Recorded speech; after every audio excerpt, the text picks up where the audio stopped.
Hello, and you're very welcome along to the Matchbook Champions League podcast, Matchday 2. It's your host, Daniel Hussey here. Delighted to welcome our usual team of Adrian Clark, Miguel Delaney, and Mark O'Hare. We'll get straight into Matchday 1 takeaways. Mark, I wanted to start with you, and maybe Miguel can pick this up as well afterwards because he was at the game. But Celtic versus Real Madrid, it was the game I had on my main screen. What was your takeaway from that? Because for 60 minutes, Celtic gave them a right fright, didn't they?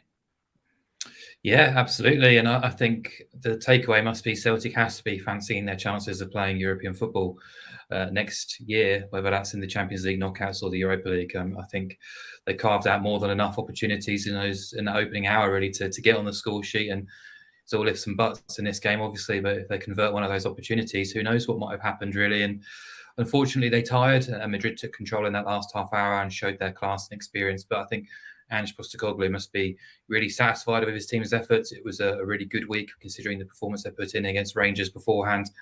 Just a really crucial week now as well, going away to Poland to place a Shakhtar team. They're favourites to win that match as well, which is saying something really for Celtic. And things have changed a little bit in the group now with Leipzig under the proposition of Marco Rosa again. So you'd expect them to be a little bit stronger than they possibly were beforehand. But take 3 points in Poland this midweek, and they go to Germany to face a Leipzig team who could well be pointless after playing Real Madrid. So huge opportunity for Celtic. Really encouraging signs, but a massive week ahead now too. Absolutely. And Miguel, you're at the game. Talk us through the atmosphere, because some of your videos on Twitter were amazing, I have to say. It was, I've obviously been to a lot of these big kind of Champions League atmospheres. And like you kind of, when I found this with Liverpool, to be fair, as well, a few years ago, you kind of, when you go to these games, you always think, okay, like the way people are talking, surely a bit much. Then you get there and it's genuinely unique. And certainly in this case, I've never seen anything at any Champions League. And I think this is interesting, given at other grounds the Champions League anthem is booed. But the roar that greeted at Celtic Park was incredible. And then, of course, continued through the anthem to kind of a massive crescendo at the end of it. It was really incredible and unlike anything I've ever seen, I have to say. And then on to maybe some of the Premier League clubs, specifically Liverpool. In fairness, on the podcast, the guys called Napoli plus half a goal. Adrian and Mark in particular, well done to you guys. Really good play there before the game. But as soon as the game started, it was like this bet's in the bag here. Napoli are going to probably win the game, and they absolutely battered Liverpool, didn't they? That's Miguel. Sorry, that's for you. Sorry, on the Liverpool side of things. They were struggling though, weren't they, in Naples? They were awful. Like it's actually, I was at the Spurs game, but I was watching Liverpool after. Like I watched the highlights the next day, and like it was. I think what strikes more than anything is the passiveness of how they played. Everyone's kind of pointed to the running stats lately, but it all felt like that built up into a real problem with how lethargic they were. I think it was that second goal in particular where you saw kind of Joe Gomez, Van Dijk, and Alexander-Arnold almost strolling back. And I obviously there's something bigger going on there. I would relate it to. I think there's a few issues pre-season. There's the intensity they've probably been playing at for so long. There's there's just what Klopp has demanded of them, the lack of kind of turnover in the squad, and as well. I don't think this is any sort of laziness or anything like that. I think it's almost kind of a physical manifestation of bigger issues. And it was striking to see Liverpool have done to them what they've done to so many, except they were so passive. And in terms of pure performance, what Celtic were really good. I know as Mark's going to talk about in terms of how they approached Madrid in the first half, and almost a little bit of a kind of an example to lesser resource sides. But it just in terms of the extent of the drop off, the significance of the play, Liverpool really stood out for me. Yeah, Adrian, for you, Matchday 1 takeaway, and I really like this one, to be honest with you. Shakhtar the next win. I thought it was an amazing story, wasn't it? Obviously, Chelsea blowing it and then the manager losing his job partly because of that result was a big story. But I think the feel-good one was Shakhtar going to Leipzig and absolutely, just stealing the points. It was the most clinical, the most efficient counter-attacking display you could ever wish to see. I think they had 5 shots, scored 4 goals. It doesn't get a lot more clinical than that, does it? And it cost Tedesco his job. Just the next morning, he picked up his P45. But for Shakhtar, given the circumstance, the fact that the Ukrainian season has only just resumed, They're not playing in front of anybody. They've lost half of their team. They don't really have a base. It's amazing. And I just thought it was a stunning performance, brilliant win, wonderful feel-good story.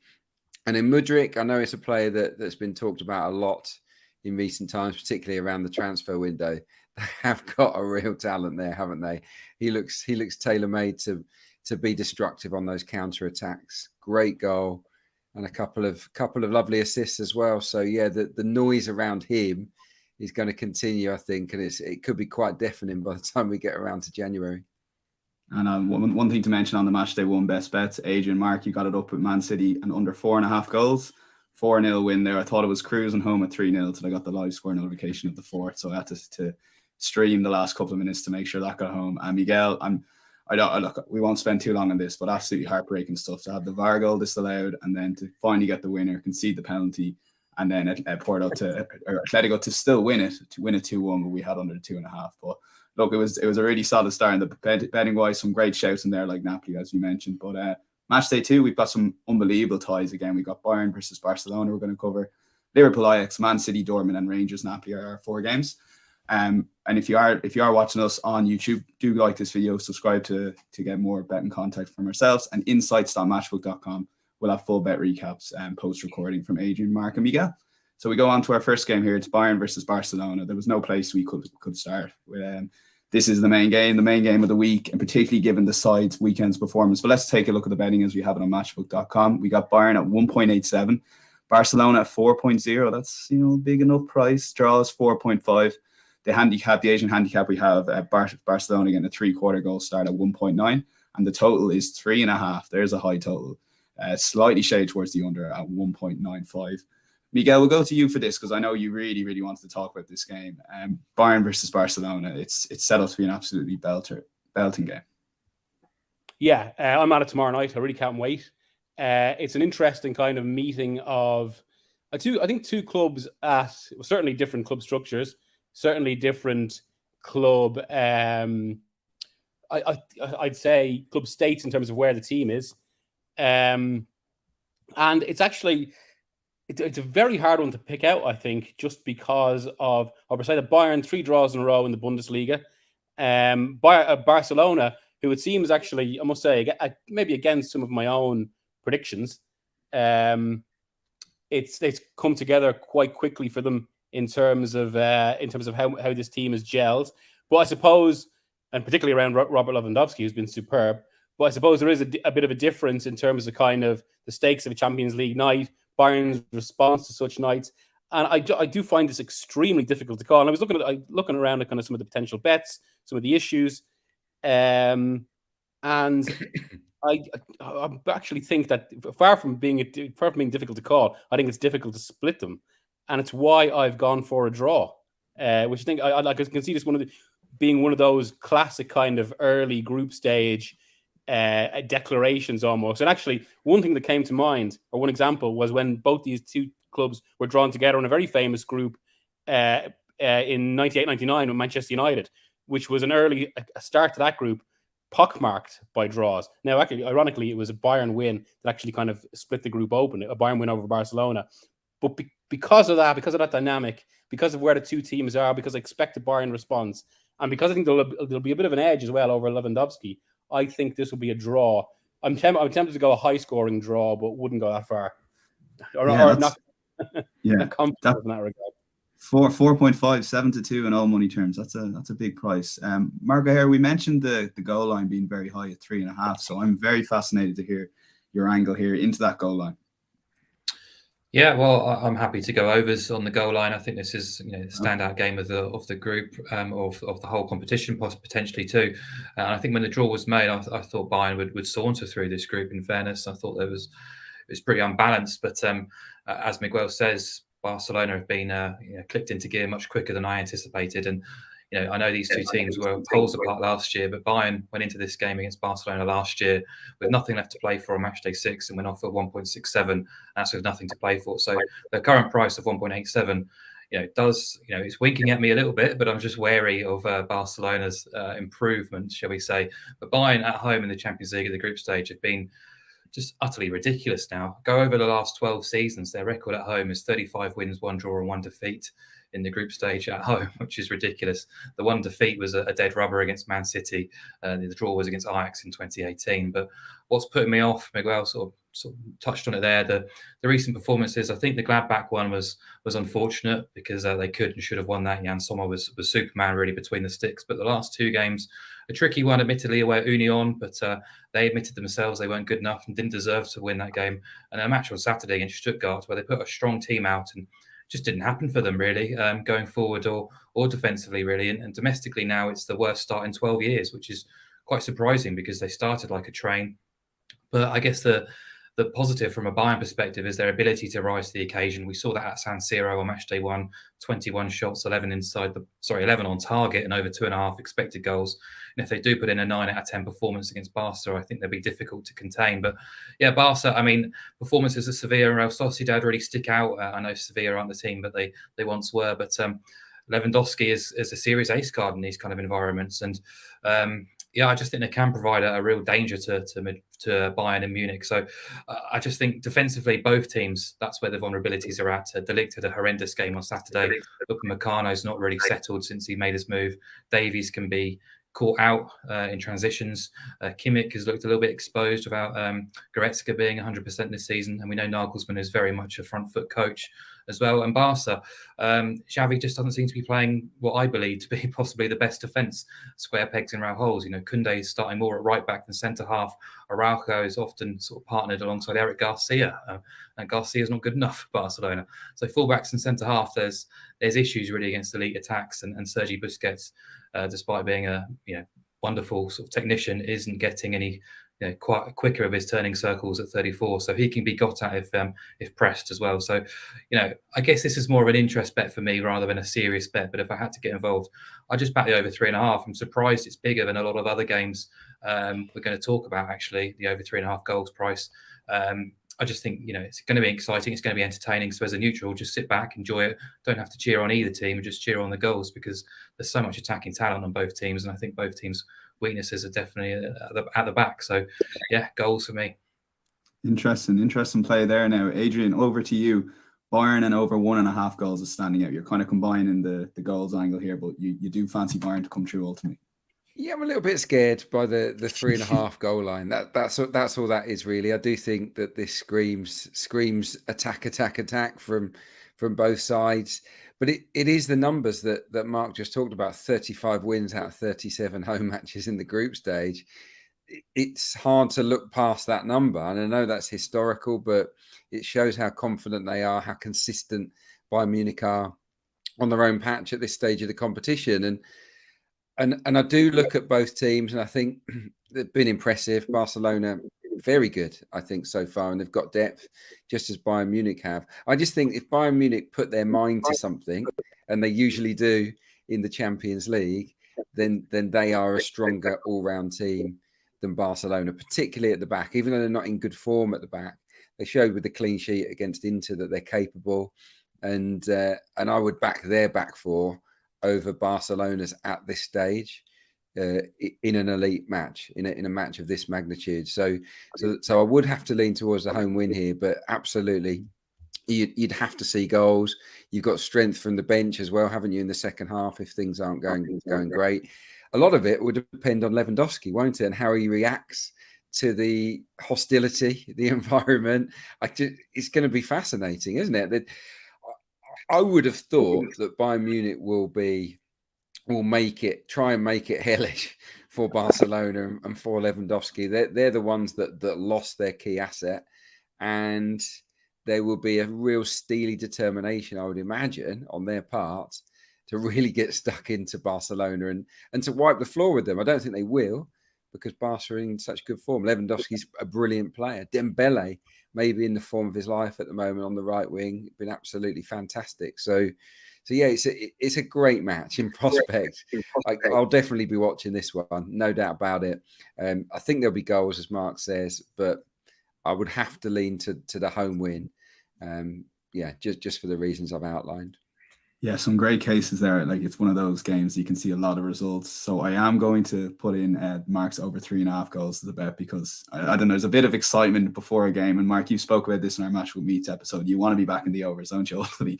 And in a game like this, I think it'll just be great fun to have that in as a bet. And I also think that Adrian and Miguel touched on there'll be a lot of goals in this game. So yeah, happy to lock in over 3.5 goals at just over even money on Matchbook.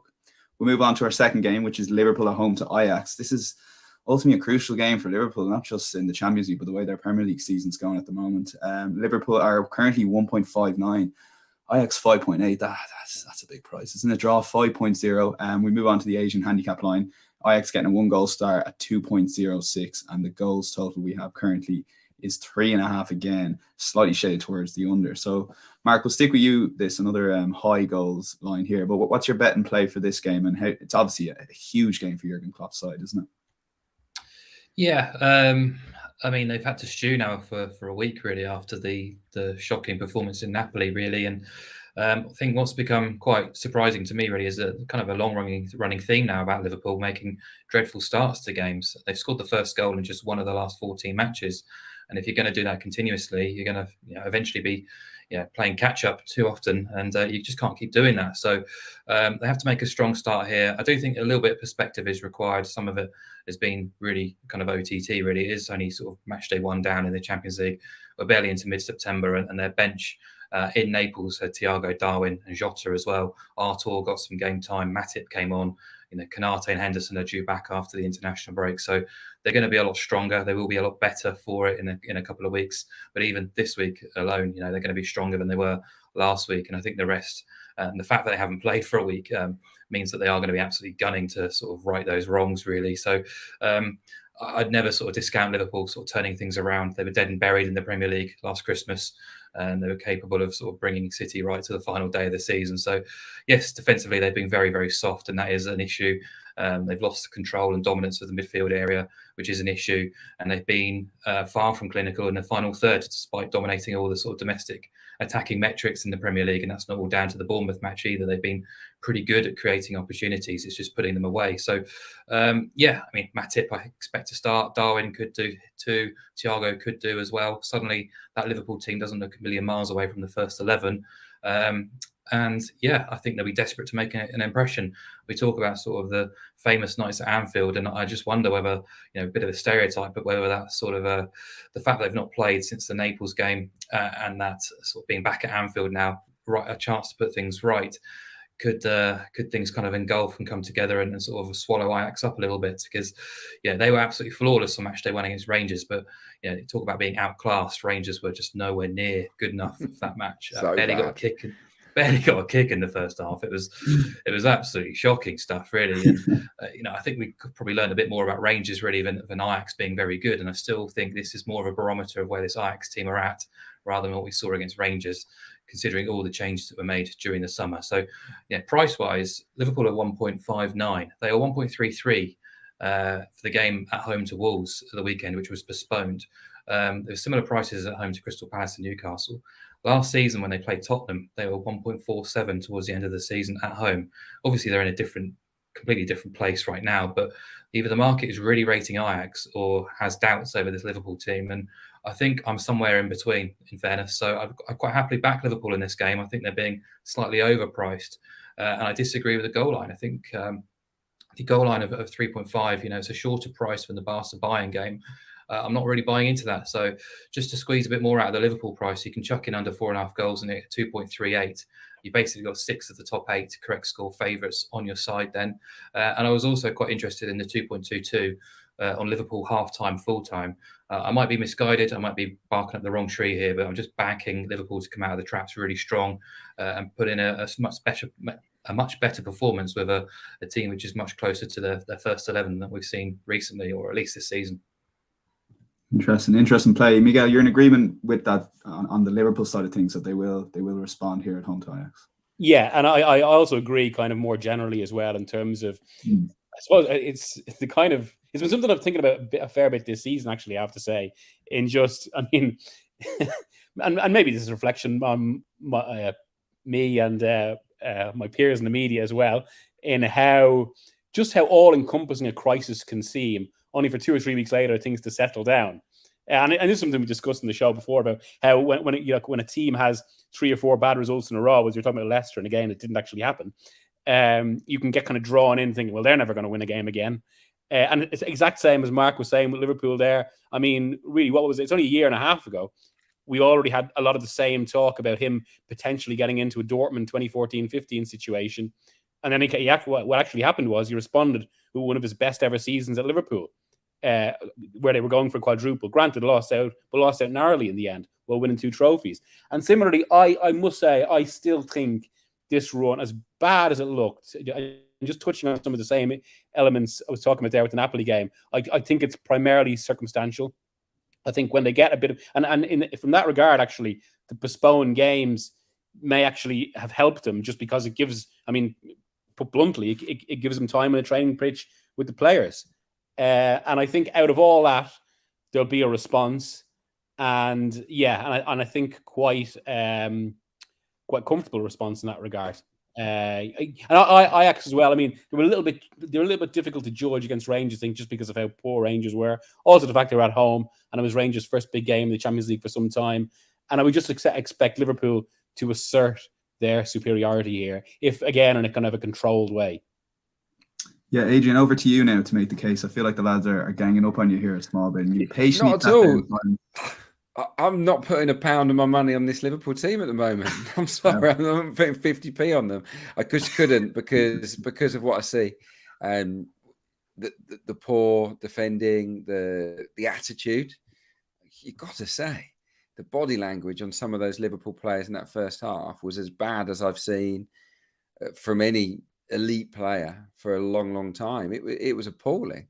So, and that's the last time we saw them. So yeah, I get it. It's Liverpool. They're a great team. There's a hunch that it can't go on forever, and it won't go on forever. But I couldn't sit here with any certainty and say that Liverpool are going to win this game based on what I've seen lately. And Ajax are good. They are a good team. Okay, it was only Rangers. Rangers have put in some pretty solid European displays in recent memory, and they were obliterated, weren't they? 4-0. It could have been worse. It was a very confident performance as well. There's a bit of swagger about Ajax. They're banging the goals in Eredivisie. Kudus looks a good player. And I'm going to throw another number at you here. And I had to sort of double check this to see whether it was true or not. But in all European competition, Ajax have only lost 2 of their last 25 away matches. That's not bad. That's not bad. If that was Liverpool or that was Manchester City or that was a Real Madrid, you'd say, oh, fair enough. That's a pretty good record. But this is Ajax. A lot of those might have been in the Europa League, I guess. But they're decent travellers. They scored goals last season, home and away. They're on a 7-match win streak in the group stage of the Champions League as well. So I don't know. I just think that if Newcastle can run Liverpool close, if Palace can draw at Anfield, then I think Ajax can make life hard for them as well. So yeah, my pick was Ajax plus 1.25. It just means that we win money unless Liverpool win by 2 or more. So yeah, I can't see that based on what I've seen of Liverpool of late. So yeah, I'm going to go against the tide there. I think Ajax can make this another really awkward evening for Liverpool. On the flip side, we all know if Liverpool tune in, they can murder anyone. So yeah, we'll have to wait and see. Yeah, it's a fascinating game. Because it's Mark's game of choice, I will just barely side with Liverpool on under 4.5 goals at 2.38. But I have to say, Adrian, you did make a decent case. So do take whatever bet you want. But for matchbook side of things, we're going to go with Mark's choice here. But look, you'll have plenty of opportunities now, Adrian, coming up, I think, as we move on to our third game. It's all good, yeah. We're going to go on to the Erling Haaland derby here. It's Manchester City versus Borussia Dortmund. Let's take a look at the betting as you have it on matchbook.com. The Man City are 1.21.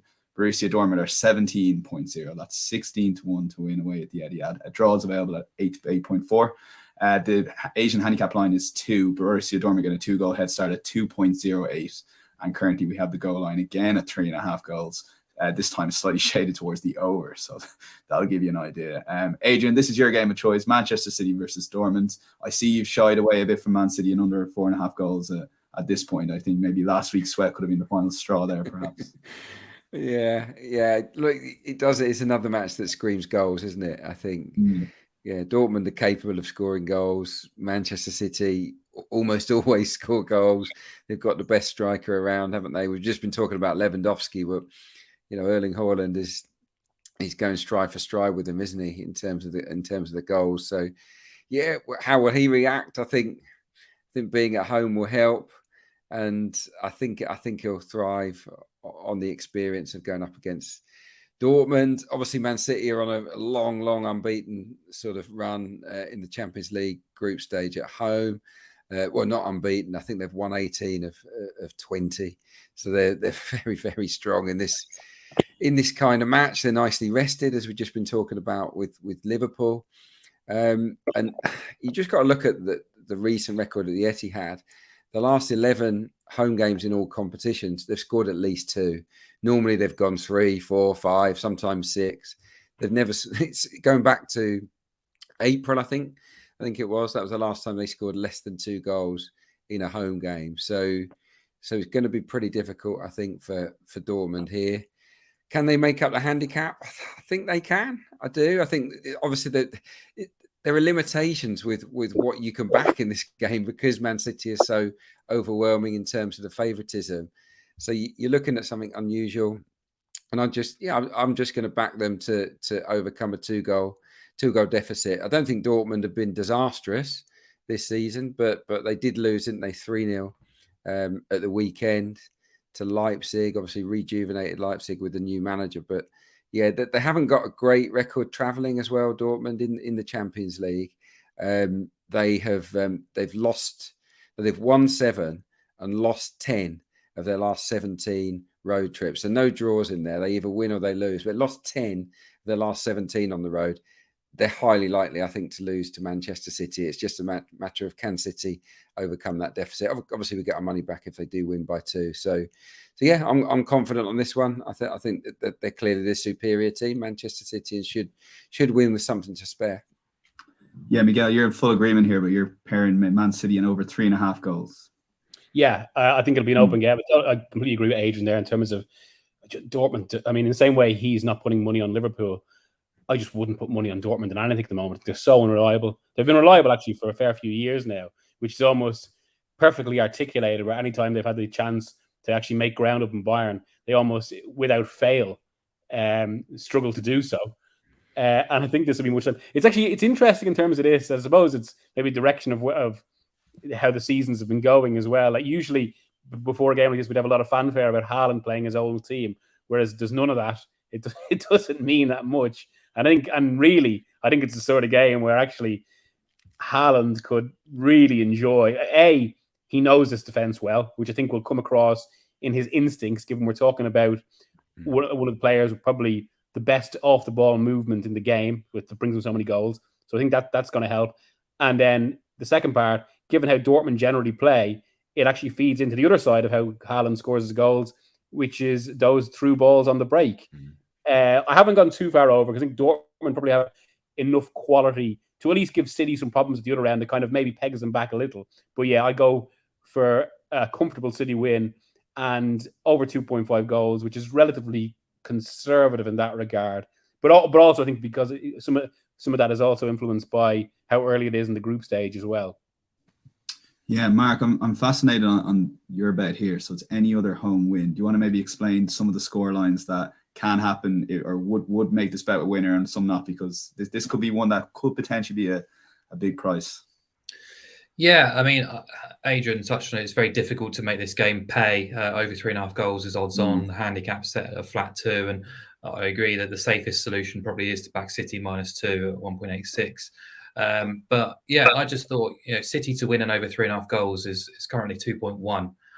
For that, you can get paid out with a 3-1 or a 3-2 or a 4-0 there. But if you go into the correct score market as any other home win at 2.84, basically all you need is City to win and score 4 goals or more to get that bet paid. And I think that's pretty plausible, to be honest. I think Haaland absolutely hacks up. I think City win this game by at least 2 goals, if not probably more.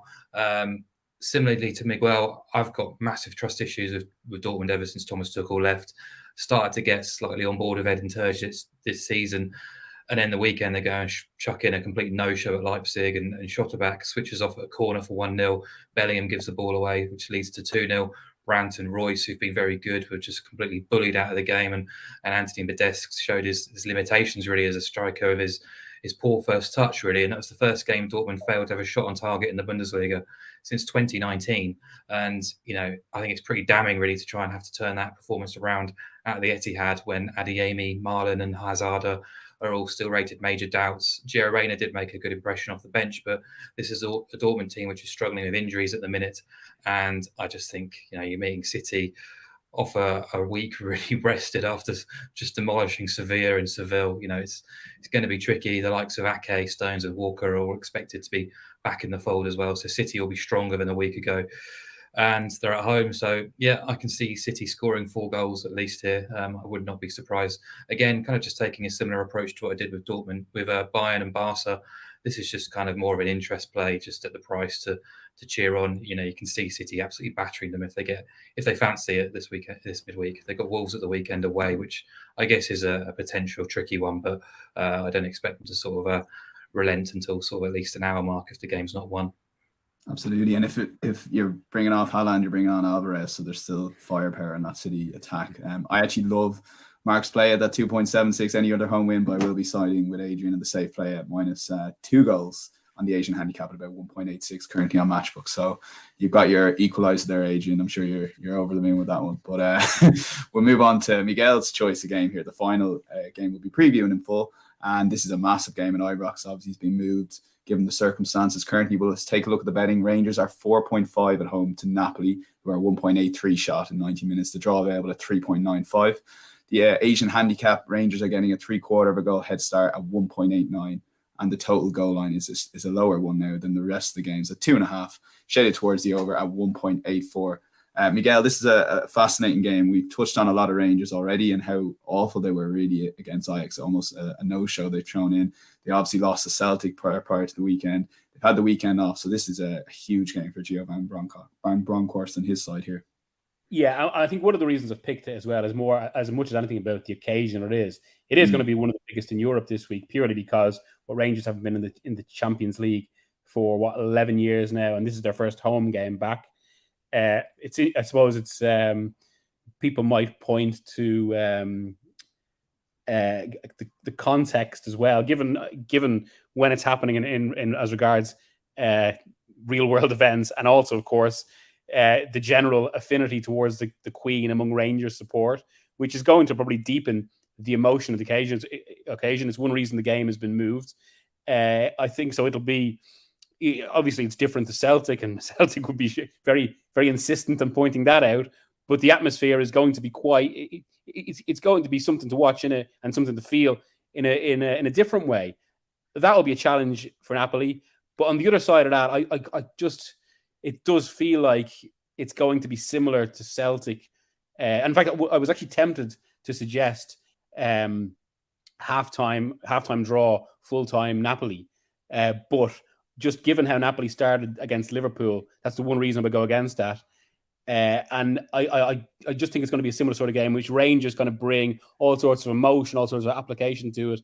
And ultimately, though, Napoli have too much quality and pick them off. I mean, the other side of the Liverpool performance was just so impressive. Napoli were. It really was. I mean, and given the changes they've had this summer as well, some that we discussed in the show as well. But it's remarkable how it's fitted so quickly. In fact, there's even an argument that the players he's got now actually fit what Spalletti wants to do more so than before. Absolutely, yeah. So it's Napoli and over 1.5 goals. Then Miguel, you're kind of pairing a little bit of a goals angle there for the bet. Yeah, I mean that just kind of attracted me because I think it's a relatively high price given the context. Was almost tempted to go braver, but lean on the side of caution, and I think that's pretty safe for 2.1. Yeah, and also on the other side, one thing I should say, and this is one of the players I've been talking about, but very excited again to see Kvaratskhelia as well. I hope I'm pronouncing that right. I still haven't got my mouth around the exact pronunciation of his name, but what a player. Yeah, Kvaratskhelia, as he's been christened on the Totally Football show, I think. Yeah. And that's the pronunciation I'm going. But it's good to see Marco Harris had a good effect on you, that the safe bet, winning bets are the way to go here for sure. Adrian, for you, you're kind of in agreement here. Wait to see my best bet. Oh, dear. I'm just going to go on the nose just to cover the 1-0 as well. I think if this match was played on any other pitch in the world other than Ibrox, Napoli would be a significantly shorter price. I mean, player for player, that they're in a different level, in my opinion, to Rangers, who are not in a good moment, as all the managers and players these days like to say. Whatever that means, they're not in a good moment. Napoli are. They're top. They're flying, aren't they? They're unbeaten. Not conceding very many goals, scoring goals. I was so impressed with them against Liverpool. Zielinski, Osimhen, these guys, Kvaradona, on the left as well was great.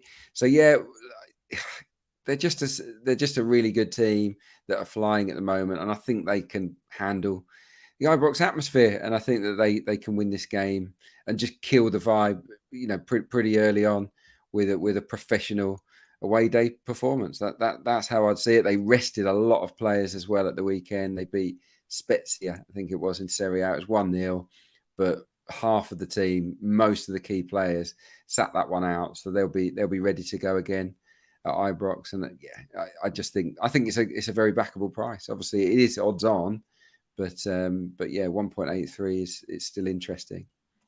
Yeah, Mark, for you, you're a no bet here. I'm kind of reading between the lines that you just really can't get a grip to this Rangers side anymore after their last two performances.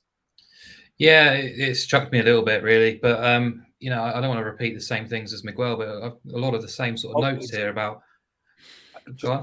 Yes, we postponed. Sorry, it's confirmed. Oh, sorry, wow. What has?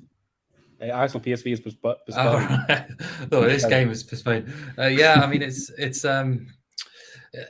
I find it tricky, and Adrian makes a good point. If this game wasn't taking place at Ibrox, then absolutely I'd be invested in Napoli. But it's the fact that it's the first Champions League tie at home for 11 years. The fact there's no away supporters, incredibly emotional week for the club of Rangers, who, support of the monarchy is pretty well known. They're very proud of their links, and there's even a picture of the Queen in the dressing room, and I'm not even joking on that. It's quite a significant thing for Rangers, really, what's happened, and it's going to be incredibly emotional. And they've had a week to stew as well over the defeat in Amsterdam, and I just see the crowd and the support that Celtic got ahead of that Real Madrid game. It's going to be very, very similar here for Rangers, really. And I just wonder whether the breeding ground is there for them to produce a historic performance against the Napoli team, who will be missing Victor Osimhen as well. So, yeah, I just thought it was a really tricky one, to be honest. And I think what's happened in the past week is enough, really, just to chuck into the melting pot for me to sort of just steer clear of it. All logic suggests Napoli are too good for Rangers, but football isn't played on logic. Sometimes strange things do happen. And as we said at the start of the show, Celtic were more than a match for Real Madrid for an hour. So why can't Rangers do similar against a Napoli team that's won once away in 12 Champions League ties? So if I had to, I'd back Rangers plus 3/4 of a goal, but I'm going to leave it alone. Yeah, for this one, I'm going to side with Miguel here, not just to give him one, but I do like that Napoli and overs angle. But yeah, it should be a massive game in Ibrox. So before we take a look at any other bets, let's just run through a bet recap here. So we have over 3.5 goals in Bayern versus Barcelona. That's currently available at 2.02. Liverpool and under 4.5, 2.38 against Ajax. Man City -2. Rare time we take a big handicap on here, but we do like this play at 1.85. And we're going to go with Miguel's choice here, Napoli and over 1.5 goals. That does seem big to me at about 2.1. If you want a bet recap of these bets or any of the other bets, insights.matchbook.com will be available from around 3 or 4 this afternoon. So we'll move on to any other bets and a lot of selections here. We'll start with you first, Mark. Juventus at home to Benfica, and you like the away side here. Yeah, quite amazing really to see Juventus at 2.3 at home to Benfica. Quite annoying too, because this game is one I wanted to target from the outset when the draw was made, really. I think Benfica have been completely and unfairly dismissed in the to qualify market from this group, and Juventus' name really just taking up a large share of the market based on reputation more than anything. And annoyingly, Juventus chucked in a wobbly against Salernitana on Sunday night. Pretty embarrassing effort. I know it was controversial, but across the full 90, they weren't good enough, and that hasn't gone unnoticed, and nor has their performances this season, because they've been on a big drift over the last sort of 10 days or so. in terms of their price. Still just about enough juice to get Benfica on side with a half-goal start, effectively backing them not to lose in Turin. Just huge pressure on Juve to perform here. I thought they did better than expected in Paris, but they were underdogs and they were able to sort of play a bit more sort of pragmatically in that game, as Max Allegri does prefer to. Domestically, they've been bang average at best, 4 draws from 6. A huge amount of frustration from supporters about their playing style. They've looked really archaic, and I guess that's, again, going back to Allegri's style, but they're trying to bed in a new look defence. The midfield has got no balance and no redeeming features. There's injuries, and there's over-reliance really on Vlahovic in forward areas, who's not getting the service. Milik as well. It just look really sort of old-fashioned. I know injuries have hurt, but this is sort of 3, 4, or even 5 years worth of poor planning and poor recruitment coming back to bite Juventus. And I just think Benfica are more than capable of piling on the misery, really. They're a team who went through a disastrous year last year, but still managed to get Champions League quarterfinals. Are in a much better position this time around. They've won all 11 games under Roger Schmidt this season. Just ease past Maccabi Haifa as you'd expect them to do on Matchday 1, but João Mario and Gonzalo Ramos back in the squad now too. I expect them to be competitive, and I think Juve are very unappealing and very easy to stay away from right now. Yeah, you do have another unders play, but it's actually Adrian's best bet, so I'll leave that off and maybe bring you in when he comments on it. It's great to have the lads agreeing again, we need more of that, really, to be honest with you. Adrian, one of your any other bets here? Marseille to beat Frankfurt, just under even money. Yeah, home win, and you can get it for around about evens. Now, you look at the history, they've won 50, they've lost 15 of their last 16 Champions League games, Marseille. So history is definitely not on their side, but they have to sort of find gear sooner or later. And I just think Frankfurt might be there for the taking a little bit this week. They were really bad in losing at home to Sporting last week. That was a poor performance. Could they turn things around against Wolfsburg in front of their own fans at the weekend? No, they lost that one by a 1-0 as well. So it's sort of, they're under a bit of pressure at the moment. They can't keep clean sheets. I think Frankfurt have only kept one all season. And as for Marseille, they're flying really. Domestically, I think they've won 6 of 7. They're still unbeaten. They didn't disgrace themselves against Tottenham either.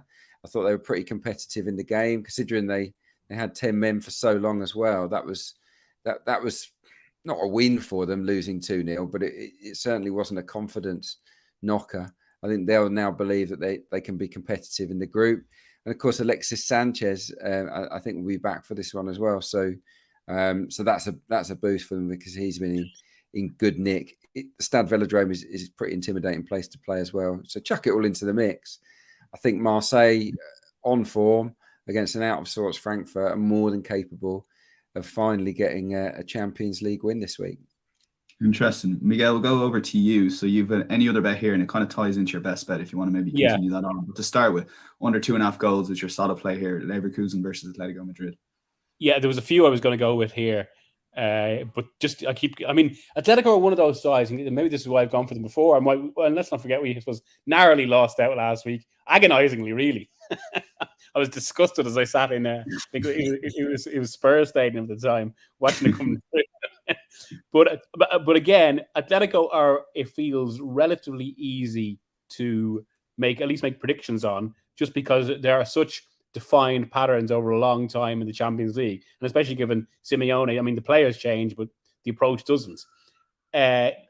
So a classic of Simeone, anytime he goes away from home, and even with the abolition of away goals in knockout games, but equally in the group stages, he generally goes abroad, shuts up, looks to hit in the counter, or in this season maybe bring on Antoine Griezmann after 63 minutes.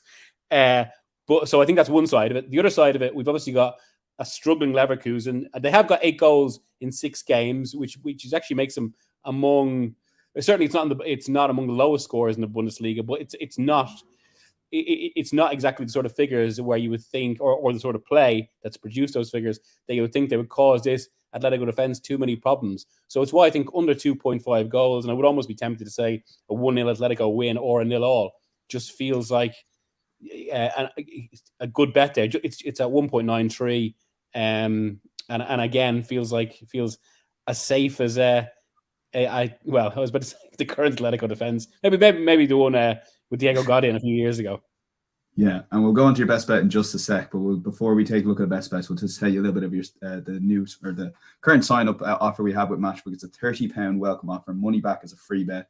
If your first bet loses, all you do is enter the code Insights30. That's Insights30, and that's a £30 welcome offer, money back as a free bet. And invariably, particularly given an hour or two before kickoff, when those margins tighten, we will be best price on all Champions League action. So do check that out around, particularly when the teams come out at 7 onwards. The margins really tighten, and we'll be invariably best price. So do take maybe a swing at one of the lads' best bets here, and we'll start with Miguel here just to keep the current theme going.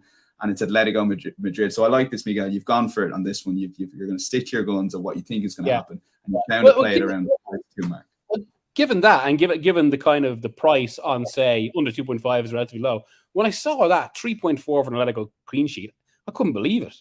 I have to say, I think that's I mean straight in on that, which is, I suppose, an indication of why I've picked it as my best bet. And again, even the nature they conceded last week against, you would say, maybe it's arguable, but I would actually say better team, Porto better than Leverkusen.